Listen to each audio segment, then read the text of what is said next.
And I think understanding how the boundary line works is going to be key for us as we go to exposure, right? So we built a fence in my yard. When we took down the fence from my yard, which was basically coming down anyway, when we took it down, right, and exposed it, and we were building the new fence, when you take it down, you don't know where the line is, right?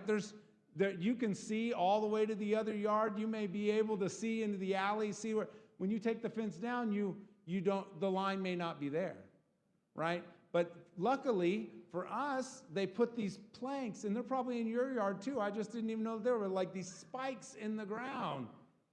And so what they did before they built my fence is they tied a string to this one, and they ran it all the way to the other one, and they outlined this fence line, right? So the reason this is important is because God placed the boundary markers in our life, right? And so some of us are building fences and we're trying to build it on their property, right? We're not building it on our property and our understanding. Now, where that boundary line is in my life, if I were to try and build a fence on the other part of the line, right, a foot over, I'm actually stealing from the city or my neighbor, right?